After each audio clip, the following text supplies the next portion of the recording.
Hi friends, ಅಮ್ಮನ ಕೈ ರುಚಿಗೆ ಸ್ವಾಗತ. ನೋಡಿ, ಮನೇಲಿ ನಾವು ಇಡ್ಲಿ ಮಾಡ್ತೀವಿ. ಸ್ವಲ್ಪ ಉಳಿದಾಗ ಅದನ್ನು ಬಿಸಾಕೋ ಬದಲು ನೋಡಿ ಈ ಥರ ಮಾಡಿದ್ರೆ ಮಕ್ಳಿಗೂ ಇಷ್ಟ ಆಗುತ್ತೆ, ನಮಗೂ ಒನ್ ಟೈಮ್ ಟಿಫನ್ ಥರ ಆಗುತ್ತೆ. ತುಂಬಾ ಈಸಿಯಾಗೆ ಮಾಡ್ಕೊಳ್ಬೋದು. ನೋಡಿ, ಈ ಥರ ಉಳಿದಿರೋ ಇಡ್ಲಿನ ಸ್ವಲ್ಪ ಈ ಥರ ಎಲ್ಲ ಪುಡಿ ಮಾಡ್ಕೊಳ್ಬೇಕು. ತುಂಬಾ ರುಚಿ ಇರುತ್ತೆ. ನಾವು ಉಪ್ಪಿಟ್ಟು ಮಾಡಿದಾಗ ಅಷ್ಟು ಟೇಸ್ಟ್ ಬರೋಲ್ಲ, ಅಷ್ಟು ಚೆನ್ನಾಗಿರುತ್ತೆ. ಮಕ್ಕಳಿಗೆಲ್ಲ ಮಾಡಿಕೊಟ್ರೆ ತುಂಬಾ ಇಷ್ಟಪಡ್ತಾರೆ. ಸಂಜೆ ಸ್ಕೂಲಿಂದ ಬಂದಾಗೆಲ್ಲ ಈ ಥರ ಮಾಡಿಕೊಟ್ರೆ ಸ್ನ್ಯಾಕ್ಸ್ ಥರನೂ ಆಗುತ್ತೆ. ನೋಡಿ, ಈ ಥರ ಎಲ್ಲ ಈ ಥರ ಪೌಡ್ರ್ ಮಾಡ್ಕೊಳ್ಬೇಕು. ಸ್ವಲ್ಪ ಈ ಥರ ಮಾಡಿದ್ರೆ ಕೈಯಲ್ಲಿ ಚೆನ್ನಾಗಿ ನೋಡಿ ಈ ಥರ ಪುಡಿ ಪುಡಿ ಆಗುತ್ತೆ. ನೋಡಿ, ಎಲ್ಲ ಪುಡಿ ಮಾಡಿದ್ದೀನಿ ನಾನು.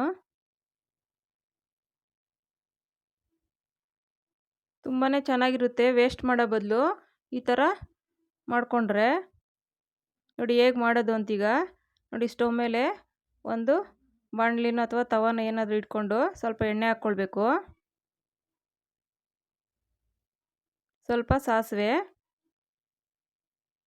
ಕಡಲೆಬೇಳೆ ಸ್ವಲ್ಪ ನೋಡಿ ಸ್ವಲ್ಪ ಫ್ರೈ ಆದ ನಂತರ ಅದಕ್ಕೆ ಒಂದು ಈರುಳ್ಳಿ ಸಣ್ಣದಾಗಿ ಕಟ್ ಮಾಡಿರೋಂಥದ್ದು ಈ ಥರ ಉದ್ದುದ್ದ ಮಾಡ್ಕೊಂಡ್ರೂ ಆಗುತ್ತೆ. ನಿಮ್ಗೆ ಜಾಸ್ತಿ ಏನಾದರೂ ಇಡ್ಲಿ ಉಳಿದಿತ್ತು ಅಂದರೆ ಸ್ವಲ್ಪ ಇದನ್ನು ಕ್ವಾಂಟಿಟಿನ ಜಾಸ್ತಿ ಮಾಡ್ಕೊಳ್ಬೇಕು.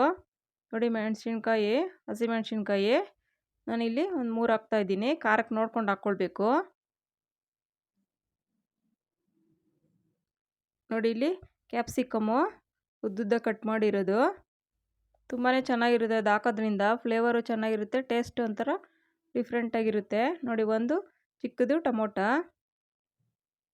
ನಾನಿಲ್ಲಿ 8 ಇಡ್ಲಿಗೆ ಇಷ್ಟು ತೊಗೊಳ್ತಾ ಇದ್ದೀನಿ. ನಿಮಗಿನ್ನೂ ಜಾಸ್ತಿ ಬೇಕು ಅಂದರೆ ಇದನ್ನೇ ಜಾಸ್ತಿ ಹೆಚ್ಚಿಸ್ಕೊಂಡ್ರೆ ಸರೋಗುತ್ತೆ. ನೋಡಿ, ಕರಿಬೇವು,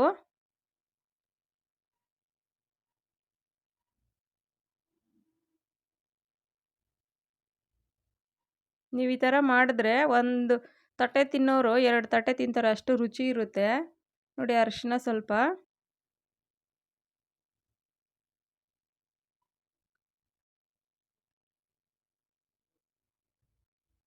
ಉಪ್ಪು ನೋಡ್ಕೊಂಡು ಹಾಕ್ಕೊಳ್ಬೇಕು. ಇಡ್ಲಿನಲ್ಲಿ ಆಲ್ರೆಡಿ ನಾವು ಉಪ್ಪು ಹಾಕಿರ್ತೀವಿ, ಸ್ವಲ್ಪ ನೋಡಿಕೊಂಡು ಸ್ವಲ್ಪ ಕಡಿಮೆನೇ ಹಾಕ್ಕೊಳ್ಬೇಕು. ಕೊನೆಯಲ್ಲಿ ಸ್ವಲ್ಪ ಕೊತ್ತಂಬರಿ ಸೊಪ್ಪು. ತುಂಬ ರುಚಿ ಇರುತ್ತೆ. ನೋಡಿ, ಚೆನ್ನಾಗಿ ಫ್ರೈ ಆಗ್ತಾಯಿದೆ, ಆಗಿದೆ ಈಗ. ನೋಡಿ, ಈ ಥರ ಪುಡಿ ಮಾಡ್ಕೊಂಡಿರೋ ಥರ ಇಡ್ಲಿನ ಇದಕ್ಕೆ ಹಾಕಿ ಮಿಕ್ಸ್ ಮಾಡಬೇಕು. ಸಿಮ್ಮಲ್ಲಿ ಇಟ್ಕೊಳ್ಬೇಕು. ನಾವು ಇದಾಕಬೇಕಾದ್ರೆ ಸೀದಂಗೆ ಆಗುತ್ತೆ. ಸಿಮ್ಮಲ್ಲೇ ಮಾಡಿದ್ರೆ ಇದನ್ನು ಬಿಸಿ ಆಗುತ್ತೆ ಚೆನ್ನಾಗಿ.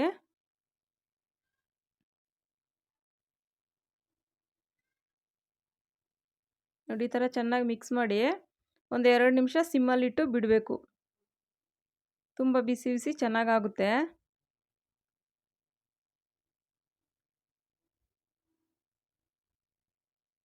ನಿಮ್ಗೆ ಗೊಜ್ಜು ಜಾಸ್ತಿ ಬೇಕು ಅಂದರೆ ಇನ್ನೊಂದು ಸ್ವಲ್ಪ ಜಾಸ್ತಿ ಹಾಕ್ಕೊಂಡ್ರೆ ಸರೋಗುತ್ತೆ. ಮಕ್ಕಳಿಗೆಲ್ಲ ಅಂದಾಗ ಸ್ವಲ್ಪ ಲೈಟಾಗಿದ್ರೇ ಚೆನ್ನಾಗಿರುತ್ತೆ. ತುಂಬ ಹೆವಿ ಅಂದರೆ ಅವರು ಅಷ್ಟು ಇಷ್ಟಪಡಲ್ಲ ಮಕ್ಕಳು. ನೋಡಿ, ರೆಡಿಯಾಗಿದೆ. ನೋಡಿ, ಈಗ ಒಂದು ಪ್ಲೇಟಿಗೆ ಸರ್ವ್ ಮಾಡ್ತಾಯಿದ್ದೀನಿ. ನೋಡಿ, ಬಿಸಿ ಬಿಸಿ ಆಯಿತು ಇಡ್ಲಿ ಉಪ್ಪಿಟ್ಟು.